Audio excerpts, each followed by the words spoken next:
I remember I literally looked myself in the mirror one day. This actually happened. Looked myself in the mirror and I said, Matt, you're full of crap.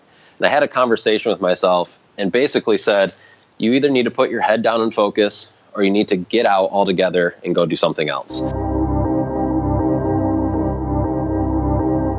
Welcome to the Quick Talk Podcast with Joshua Latimer, where we discuss business, life, family, faith, struggle, fire, pain, and ultimately winning. It's time to take massive action. Look, I can't work harder on your life or business than you do. It's ultimately all on you. You know, God created all the food the birds would ever need, but he doesn't put it in their nest. You've got to go get it. 10 out of 10 people die. So how about doing something today that actually matters while you still can? Hey everybody, welcome to the Quick Talk Podcast. This is Josh. Hope you're having a great, fantastic, marvelous, spectacular, unbelievably productive and satisfying day. Well, that might have been a little much, but I'm excited today. I have a guy on the line with me named Matthew Smith. I've known Matt for many years. He actually had a service company in the neighboring town to where mine was. And I can't believe it. It's actually been 3 years since I was even in the actual service business. I cannot believe how fast time flies.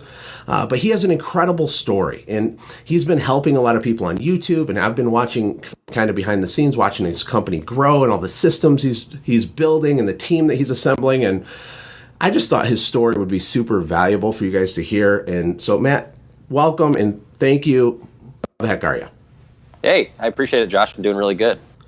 So I think we met because, I could be wrong, but I think I called you and took you to lunch because I saw your truck. And I'm like, oh my gosh, a competitor. Yeah. A competitor. I have to buy him a cheeseburger or something. Yeah, so this is actually funny because I remember exactly where I was. I was on US 23 driving down the highway. And I got a phone call from you, and I had no clue who you were. But I knew of your company because it was when you had that, it was like a apartment office thing on South Long Lake Road. Oh, and so yes. I remember your trucks over there, and I was like, yeah, I know who that company, I know who the guy is. But yeah, you called me, and we went and got lunch. I've told people on my podcast, I actually would call any competing company that I saw because I honestly wanted to know them and be friends. I didn't think there was like any reason for us to not know each other, but no one would ever take me up on it. But you did. You were like, sure, let's hang out. And then we started a relationship. Yeah, for sure. So, okay, back then though, I was further ahead because I had been in the business, a while and you were just starting. And I think you started in carpet. Just tell us your story a little bit, kind of unpack the history of the humble beginnings and all that stuff. Yeah, so we'll go back even a little bit further. When I was 18, I started a lawn care business. I worked for a guy, and after working for him for a summer, I looked at what he was doing, and I said, hey, I can do that. And so I went out, I bought a mower, trailer, truck, all that stuff. And at the end of my senior year, I started it, and I did that for 2 years. I built that to a bunch of accounts that we serviced every week and all that kind of stuff. Long story short, going ahead a couple more years is when I started my company, The Dirt Hunter. We actually started as a carpet cleaning company. That's a great name, by the way. The Dirt Hunter is like the most sick brand. I love that. It's awesome. Yeah, sorry. I'll give my wife credit for that one. Yeah, so I started as a carpet cleaning company, but being in business a few years prior, I kind of already had the mindset knowing that I wanted to be able to build the company out to where I could grow it, have multiple employees, eventually, take my role over as a technician, and I could do the things I actually like doing. As I was going through that transition of carpet, we also did window cleaning as an upsell. And carpet cleaning is hard work, man. It's backbreaking. You're in there with the steam, you're sweating.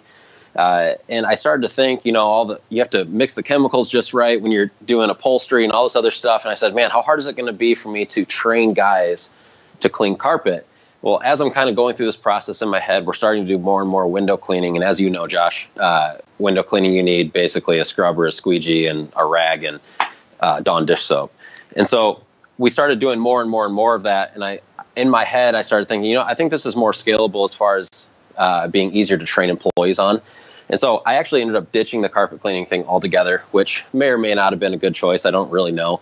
But that's kind of how we started, and we became what we call like an exterior cleaning company where we do windows, house washing, gutter cleaning, and roof cleaning. Gotcha. Yeah. And, it's funny. We can compare all the different services, and carpet cleaning is far more technical for sure. Like the barriers to entry are higher because getting a truck mount or the proper equipment is super expensive. So it's I'd say it's clearly more of a kind of professional type of service, but there's benefits to both. I mean, there's a higher average ticket, I think, with carpet sometimes. There's just like with pressure cleaning, you can make more money with that way. But the fact of the matter is no matter what service you pick, there's massive opportunity, right? If at least if we can have the power to focus. Talk about that, the entrepreneurial black widow disease of wanting to do, you started lawn care, and then you want to do carpet, and you want to do wind, and then you want to do internet business, and then you want to start a bakery. I don't know, like, we all struggle with this. What was that like for you? Yeah, for sure. So for me, I mean, I consider myself a purebred entrepreneur, and if any, one here listening is like that, they understand that you have new ideas that pop in your head daily, and for whatever reason, the grass is always greener on the other side. So a lot of people, what happens is they start a business, they start getting it going, they have a new idea that they think might be better, then they jump to that idea, they jump to the next idea, and before you know it, 5-10 years goes by and they haven't really done anything. And that's what happened to me. And I remember I literally looked myself in the mirror one day. This actually happened. Looked myself in the mirror and I said, Matt, you're full of crap. And I had a conversation with myself and basically said, you either need to put your head down and focus, or you need to get out altogether and go do something else. And the day I did that, it's kind of weird. I don't even know what happened, but something happened inside of me where just something changed. And I became laser focused for the next 4 years on my service company, to the point where I wouldn't even entertain the thought of a different business idea. And when I did that, sales started going through the roof. I got way more focused. I started working on more important tasks. And, just a result, the business grew a lot faster. And so for me, that was a pivotal moment, because if I didn't do that, if I didn't have that conversation with myself, I'm not sure where I'd even be today. Oh my gosh, dude, that is really powerful. I've said on the podcast before, there's some company, I need to actually find out who this company is, but there's a company in New Jersey that does $15 million a year, and all they do is gutter cleaning. And that's what I was told by someone in New Jersey. And whether it's true or not, it could be true. And the fact of the matter is your business doesn't have to be like your life's passion, or your business isn't who you are as a person. It's a tool or a vehicle to let you go live the life and be the person you want to be, right? I mean, sure. You don't have to be like super nerding out about soap and technical jargon for whatever, but you can use your business, but it does require focus. Why do you think it's so hard for people to do that, Matt? I think patience is a big one. I'm sure you've probably heard of Gary Vaynerchuk. He talks about patience a lot. And before that became like a popular message, I mean, that was something I really believed in. Building a business doesn't happen overnight. I forget the quote. It's like, we underestimate what we can do in 10 years, but overestimate what we can do in 1. And there's nothing more true than that. So for me, focusing and being patient was a big ordeal, because you knew me back in the day, and I was a very impatient person. I wanted things to happen overnight, and it's just not the reality. And so you've got to get to a place in life where you can recognize that what you're doing in this moment isn't for tomorrow. It's for the next 5 or 10 years down the road. Ooh, it's everything you're saying is true, but it's one of those hard messages. Like, we know it's true, but it kind of feels like we're getting punched in the face when we hear it. Yeah, totally. Yep. But through pain and suffering, I've found that to be true in my life. I'm not perfect with this, everybody, just to be clear.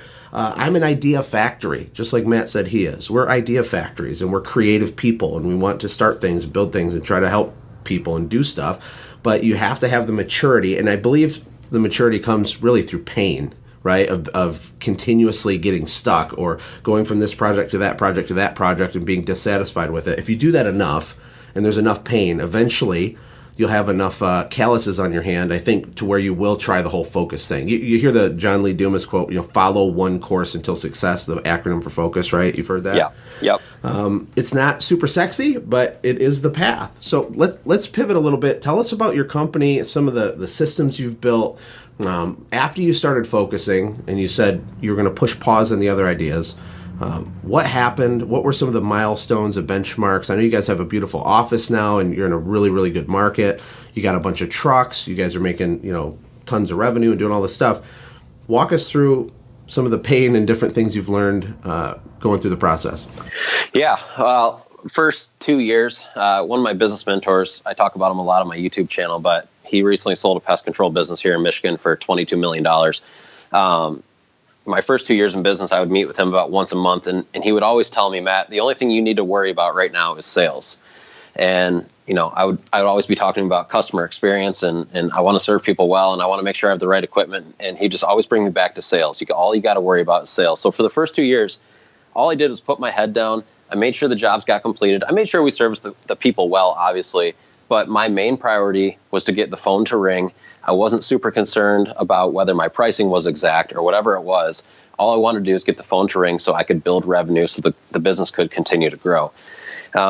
With that mindset, I knew that down the road, I wanted to obviously replace myself and my business partner, Jake, on the truck because that would allow us to grow faster. So year 2, I think it was, year 1, my business partner and I, we made $12,000 a piece. So we didn't pay ourselves through the winter. And the reason we did that was because we put all that money back into marketing so we could grow in year 2. Which is a big thing that people don't do. They spend all their money or they blow it on whatever it is, and it really prohibits their business from growing quicker. But year 2, I was able to hire a helper to go on the truck with Jake, and my full-time job was to literally just hand out postcards all day, knock on doors, make phone calls, just make the phone ring, And that was a stressful year for us, but it was a freeing year because I saw the opportunity of what could happen if I could get the business to a point to replace myself in the positions that I shouldn't be in. Does that make sense? Oh my God, dude, this is so epic for people. I teach people that there's only 2 things that you even need to do on your way up to $1 million. After that, it gets a little bit more complicated, but sales. Yep. It's the lifeblood of any successful venture on the planet, period.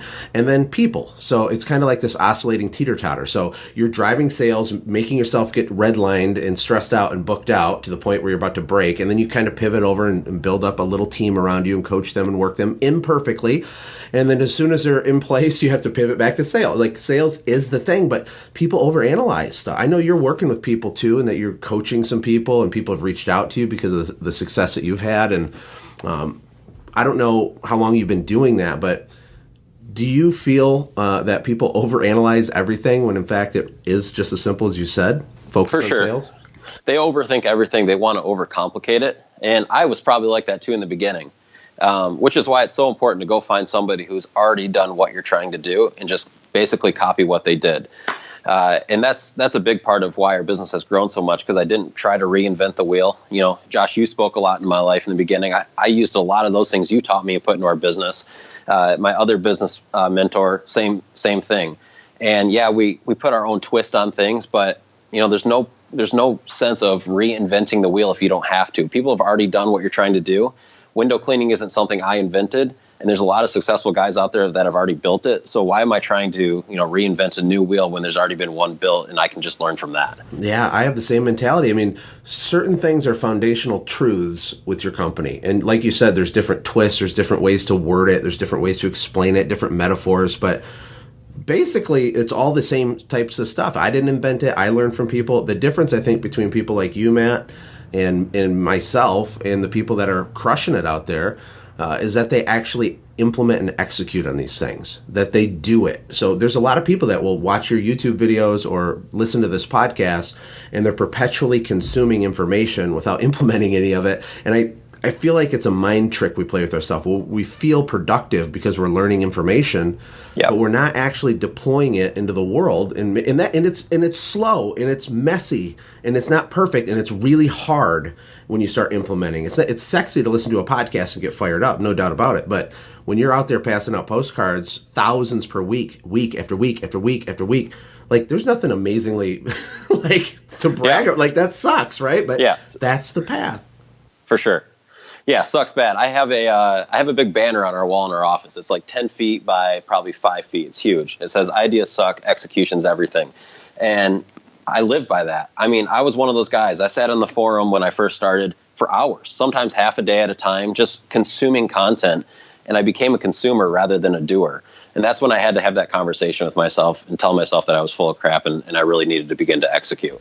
Yeah, I mean, I think we all did that. So I'm not beating up on you guys if you're doing that. It's just, there's going to come a day when your pain level is going to reach a point where you're going to have the epiphany that Matt had, that I had, where you say, this isn't working. Like, I'm just going to put my, gloves on and go to work. Like, I got to do this stuff, right? So, okay, let's talk a little bit about your culture and your team. You guys have this office now. You have momentum. I mean, what does that feel like? Because I know before I sold Birds Beware, you would come over there, you were just starting. It probably felt like this, mega operation and stuff. And you were just beginning to believe, like, oh my God, like, I see it. I understand, like, it's possible.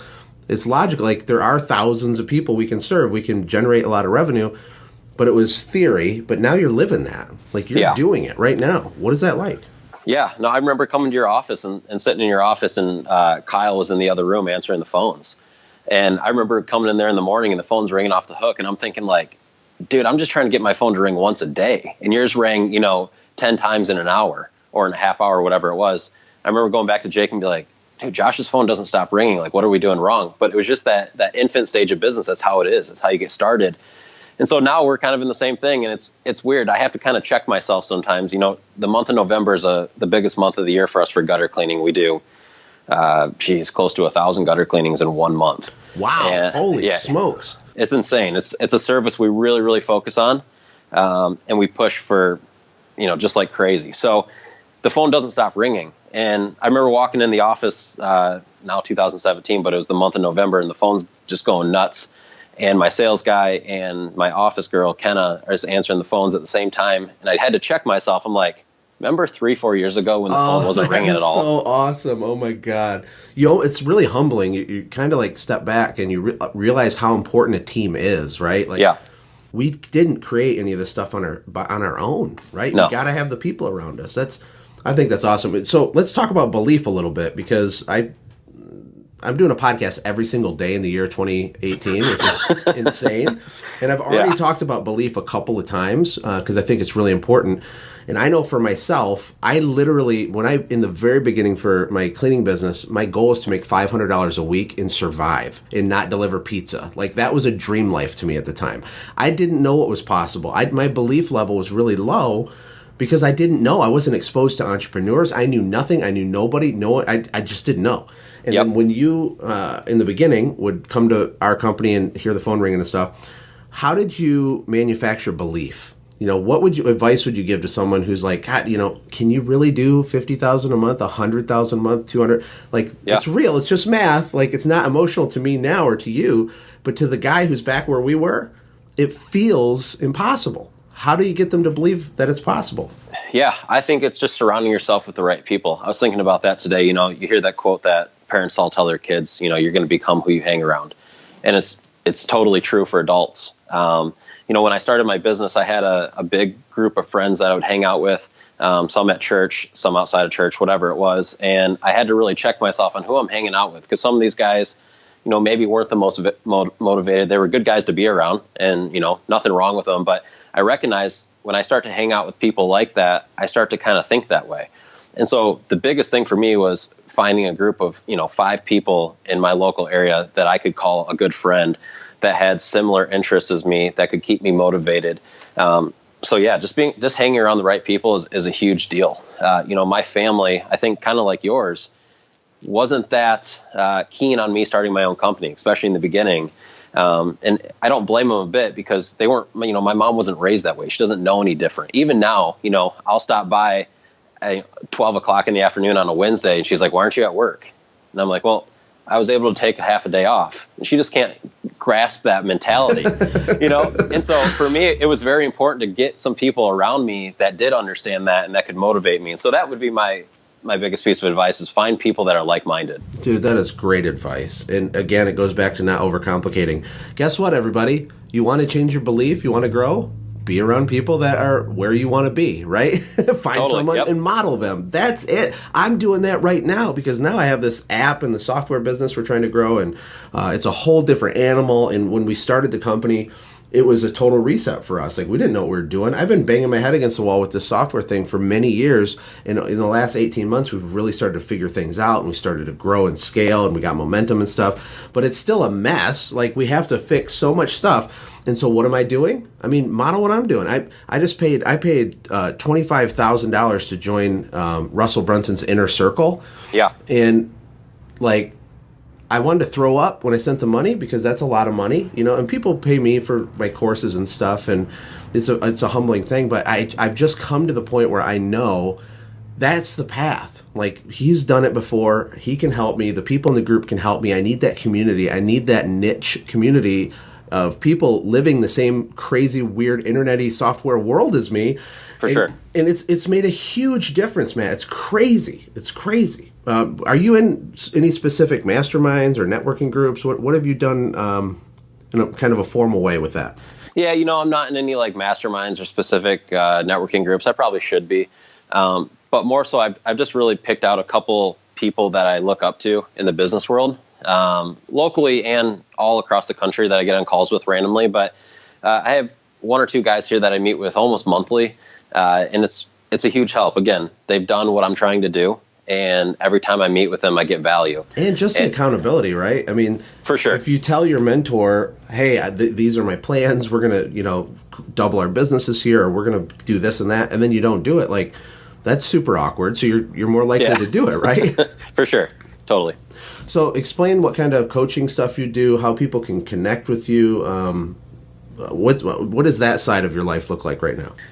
Yeah, so I started a YouTube channel almost a year ago to the date, and my motive behind it was to just very simply deliver content, valuable content to people in the service industry, basically giving tips of things I've learned along the way, and just being very open with people, not making big claims, not pretending my business is bigger than it is, just being, an open book. And my videos are very raw. I shoot 90% of them on my cell phone and upload them to YouTube, and people watch them. And so, byproduct of that over the last years, I get people that email me asking if I do one-on-one coaching, and I didn't. That was never my intention. But after helping people, and, people want an hour of your time, whatever it is, you got to charge for it.